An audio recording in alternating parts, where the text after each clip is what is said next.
que todos los métodos anticonceptivos se basan en eso. Todos los métodos anticonceptivos se basan en eso. Porque lo que tenemos que entender es que para que haya fecundación, tiene que estar presente óvulo y espermatozoide, ¿no es cierto? Si falta uno de ellos, no hay. Si falta uno de ellos, no hay. Muy bien. Entonces, ¿qué métodos anticonceptivos conocemos? A ver, empecemos por los naturales. Los naturales. A ver, ¿qué métodos anticonceptivos conoces? ¿Naturales? Naturales, pues, naturales. Bueno, el ritmo. El ritmo, a ver, ¿qué ritmo? Se llama, no sé. Así se llama, correcto, interesante. ¿Saben qué? Miren, cuando ustedes tienen que entender algo, tendríamos que manejar dos tipos de lenguaje, ¿sí? Un lenguaje es cuando ustedes como profesionales tienen que interactuar con la población que muchas veces, bueno, no tiene el nivel de repente de cultura y por otros lados no está acostumbrado a ciertos términos.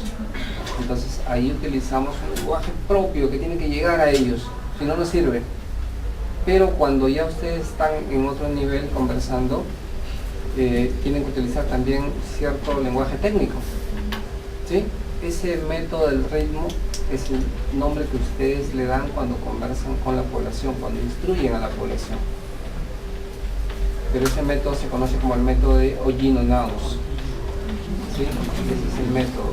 No es Papa Nicolau, es Ollino-Naus. El método de Ollino-Naus. A ver, ¿qué dice tu método del ritmo? No solo he escuchado.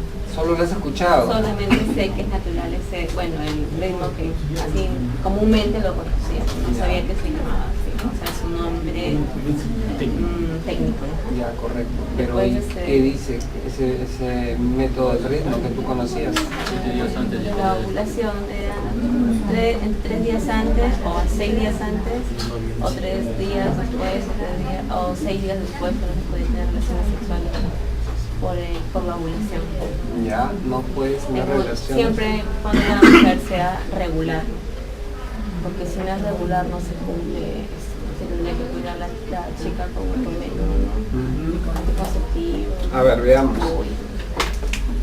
Miren, este es el ciclo.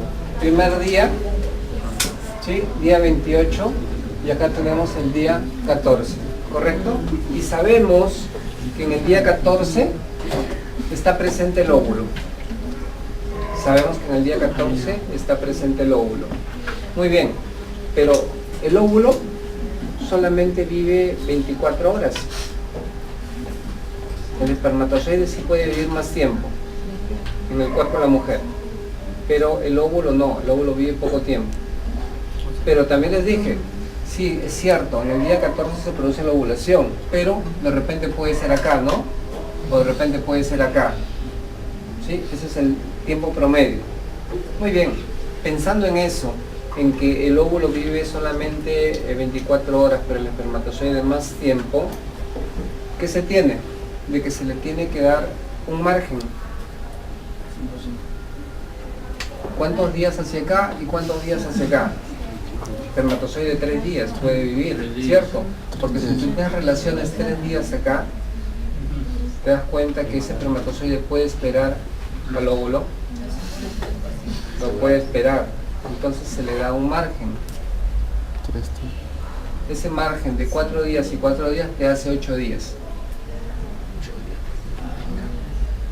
Entonces, ¿qué te dice ese método? Te dice que los primeros 9 días no hay ningún problema y pueden tener relaciones.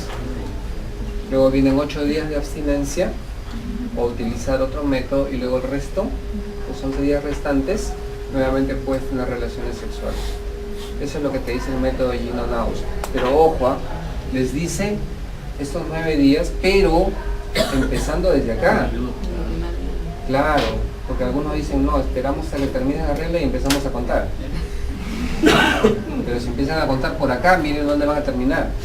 ¿No es cierto? Entonces se empieza desde acá, primer día del ciclo. Ese es el método de Hollino Naus, tu método de ritmo. ¿Qué otro método? Uña. Naturales.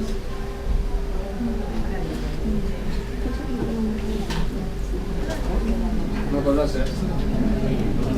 A ver, ¿qué otro método? El de la temperatura. A ver, ¿qué dice tu método de la temperatura?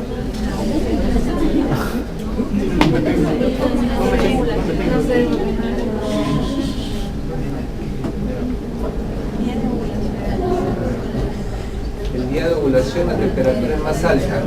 Si te dio gripe en el día 2, vas a pensar que estás ovulando. ¿Cierto? A ver, ¿qué ocurre? Ojo, miren. Ovulación, empieza la producción de progesterona, ¿no es cierto? ¿Sí? Ovulación, empieza la producción de progesterona. Y la progesterona tiene un efecto termogénico, eleva la temperatura, medio grado. Entonces, si las damas empiezan a medir la temperatura desde acá del inicio, van a encontrar que el día que ovulen, la temperatura sube medio grado. Entonces, cuando ustedes empiezan a medir y sube la temperatura medio grado, están ovulando. Entonces, se supone que deben interrumpir toda relación sexual, ¿no es cierto? Pero, dos problemas. Uno, que mientras vas midiendo la temperatura, ¿sí? Te la mediste ayer y estaba normal. Entonces, no hay problema, hoy día es. Y al día siguiente que te la mediste, ya subió. Y el espermatozoide espera, ¿no es cierto? Problema. El otro problema es cómo mides la temperatura, porque ojo, lo que te piden allí es temperatura basal, por si acaso. ¿Cómo mides la temperatura basal? Con estos cambios de clima también. Con los cambios de clima. La temperatura tiene que subir. Puedes callar. ¿Cómo mide la temperatura basal? La temperatura basal, sí, la temperatura basal, por si acaso, es la temperatura rectal medida antes de iniciar cualquier actividad. Esa es la temperatura basal. Algunos creen que miden la temperatura y están con el termómetro en la boca. Esa no es la temperatura basal. ¿Sí? Es antes de empezar cualquier actividad, es decir, antes que salgas de tu cama. ¿No es cierto? Esa es la temperatura basal. Si no lo miden así, eso falla. Así que ahí no influye nada el clima, ni que estés en la selva, ni estés caliente. Bien, ¿qué otro método? Natural. ¿Todavía no hay? A ver, ¿otro conoces? Ni idea. No sé, ¿qué dice calendario? El método del moco cervical, cuando está resfriado en la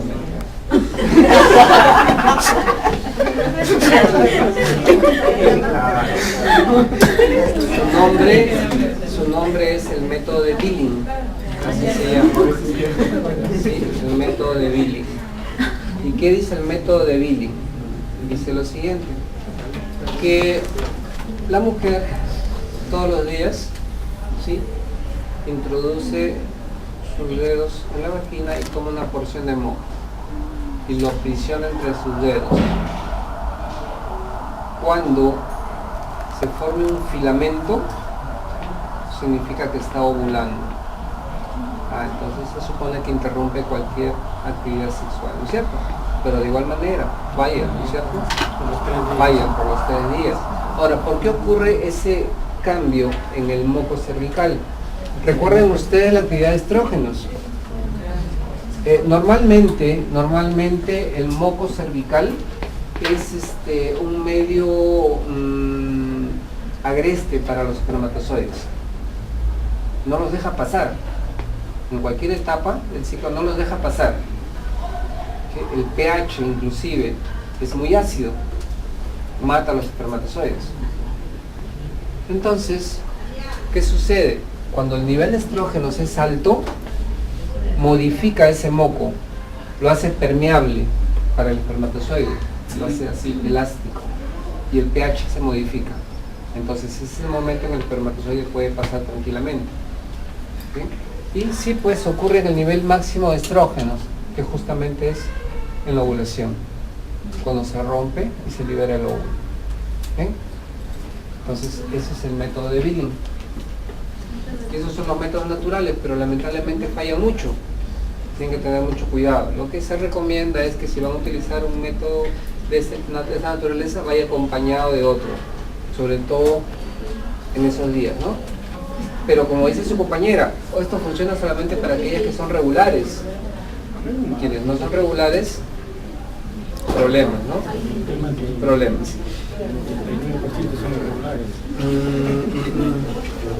¿Qué otros métodos? Aprovechando de esos, se utilizan, si el pH es nocivo para el espermatozoide, entonces modifiquémoslo a propósito. Y están las jaleas, los óvulos permisibles, ¿cierto? Entonces lo que se aplican son esos óvulos, esas jaleas, para evitar justamente la viabilidad del espermatozoide. Y luego tienen los métodos de interrupción, el preservativo, ¿no? Que es el que se recomienda para esos días. Pero inclusive hasta el preservativo tienen que saber usar.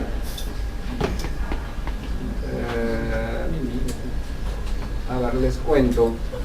En todos los hospitales, mi hospital particularmente, hay una unidad de planificación familiar, ¿sí? Donde van los jóvenes, las parejas, y ahí les recomiendan qué método utilizar, y les obsequian inclusive, les obsequian preservativos. Entonces un día viene una señora fastidiada, molesta, gritando. Le decía a la obstetriz que estaba encargada, ustedes me han regalado esto, su bolsa de condones. No, ustedes me han regalado esto y he salido embarazada. Señora, pero eso le hemos dado acá. Sí, ustedes me lo han dado. Pero acá le dijimos que utilice eso. Claro que sí, ustedes me explicaron. Le explicaron cómo usarlo. Sí, ustedes me dijeron. Y lo utilizó como le dijeron. Claro que sí. Y miren, estoy embarazada. Fastidiada, haciendo todo un escándalo. Bueno, la doctora le dice: a ver, señora, por favor, pase, enséñeme cómo utiliza el preservativo. Y tienen ahí su maqueta de un pene para enseñar a utilizar el preservativo.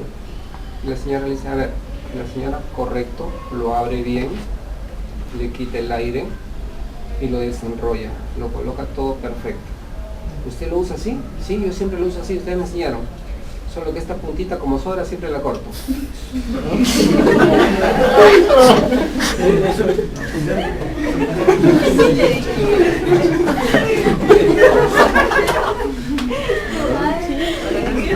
Es cierto. Ahora, ¿de quién es la culpa?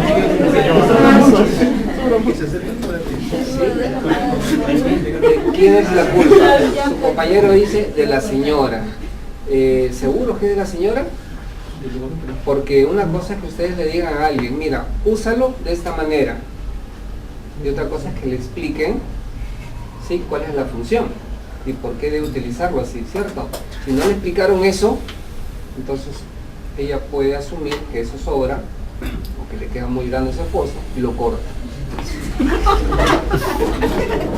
Porque no le dijeron. Entonces tenemos que acostumbrarnos a llegar con un lenguaje a la población, ¿cierto? Y explicarles. Nosotros podemos entenderlo, pero ¿estamos seguros que nos entendieron? A eso tenemos que acostumbrarnos. Lo mismo que ustedes va a suceder, están en la farmacia, explican, pero no basta solamente con explicar, tienen que asegurarse que ellos los entendieron. Si no, ocurren errores que parecen graciosos, pero esos errores, ¿de dónde parten? Claro, tenemos que asegurarnos de ello. Bien, no utilizó bien el preservativo. Y ese preservativo pues tiene que ser utilizado de una manera correcta. Tiene que colocarse cuando el pene está erecto y antes de iniciar cualquier actividad, porque a veces sucede que durante el preludio, en los juegos sexuales, ya hay emisión de espermatozoides. y debe ser retirado inmediatamente después de la eyaculación. A veces lo utilizan, eyaculan, se quedan dormidos y se derraman. Problemas. ¿Es cierto? ¿Dónde lo compran? También es importante. ¿Sí? Van apurados y lo compran en el ambulante que está en la esquina. Sí, pues, pero ese ambulante está todo el día en el sol.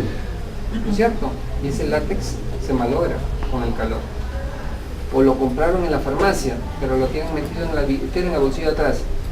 Y van sentados ahí en el micro, se quedan dormidos. ¿Cómo termina ese preservativo? Entonces, también es la forma de utilizarlo, ¿cierto? Bien. ¿Qué más tenemos? Tenemos la T de cobre, ¿sí? Que ya casi no se usa, pero la T de cobre tiene problemas, por si acaso. Se mueve, muy bien. La T de cobre, ¿qué cosa es la T de cobre? No es otra cosa, su nombre lo dice, un aparato que tiene esa forma, y miren lo que hace. No obstruye, la T de cobre no obstruye. El espermatozoide pasa, por si acaso, no obstruye, es un alambre. El espermatozoide llega al óvulo, el espermatozoide lo fecunda. El complejo es el que no. El problema es que ese alambrecito fastidia tanto al endometrio, lo molesta, lo irrita, que ese endometrio, cuando ese óvulo fecundado quiere anidarse, no puede y se cae. ¿Se dan cuenta lo que es? Un aborto. Claro que sí, un microaborto si quieren, ¿no? Pero ese es un aborto. Ese es lo que hace la T de cobre. Y lo otro es que pues el tamaño, ¿sí? A veces no miden bien ese tamaño los médicos al momento de colocarlo y queda flojo, entonces no cumple su función. Y a veces sucede de que salen embarazadas y dicen, pero ¿por qué si estoy con la T? Claro, está con la T de adorno porque no cumple su función.